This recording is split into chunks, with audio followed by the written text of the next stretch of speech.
Welcome to Sundays with Sandy, a new segment on Last First Date Radio where we believe it is never too late to go on your last first date.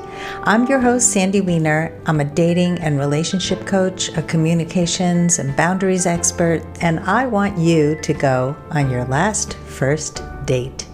Is your checklist keeping you from love? If your list for your ideal partner includes height, hair color, salary, or even musical taste, the answer is probably yes. I'm going to be exploring why your checklist is probably blocking you from finding love and how you can finally find your last first date. If you have been dating with a long checklist, and I have seen some really long ones, and you can't seem to find love, here's why.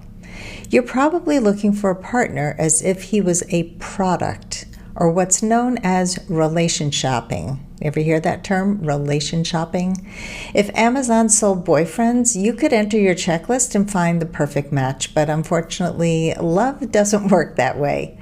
The dating checklist that most of us create is often based on many of the wrong things. Your type, which is better known as a person who is unhealthy for you, or you would be with them right now. What society thinks makes for a good partner.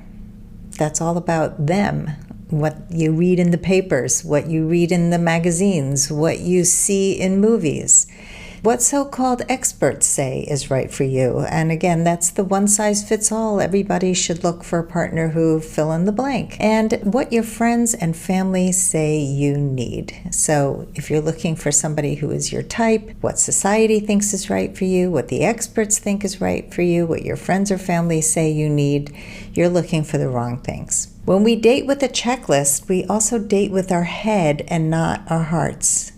And that keeps us from the people that we'd be naturally drawn to, people who don't necessarily have the wealth or the beauty standards that you thought you needed or wanted in a partner. We tend to overlook potential partners who would be perfect for us because we're so focused on that list. So how do we date beyond the checklist? Number one, identify the qualities that you're drawn to in your closest friends. Is it a sense of humor? Is it integrity? Are these people who show up and are there for you in times of trouble as well as in times of pleasure and joy? Look for those traits in a partner instead of the superficial qualities like wealth and beauty. Now, I'm not saying those things are not important at all, but they are nice to have compared to integrity and kindness and somebody who's intellectually compatible and is emotionally available, like your best friends. Number two, date outside of your type. Our type keeps us from love. They are people who we're drawn to because of our childhood wounds. This is like a hardwired attraction that we don't have a lot of control over when we're not aware of it. But once we become aware, we can date outside of our type because our type is actually keeping us from love. So date people who are younger, who are shorter, who live further away, who make less money than you, people you never thought to consider as a love interest.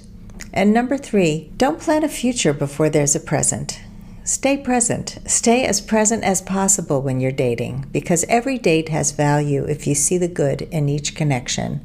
You will stay open, and eventually you'll meet your match. Over time, you're going to care less about the ethnicity or the earning potential of potential partners, and you're going to take the leap of faith needed to find and build love, sometimes in places that you least expected, because love often comes in a surprise package, not a checklist. If you are ready to get unstuck, gain new tools, become more empowered, and finally find your last first date, I'd love to talk to you. Fill out an application to be considered for a complimentary half-hour love breakthrough session at lastfirstdate.com/application. That's lastfirstdate.com/application. I look forward to talking to you soon.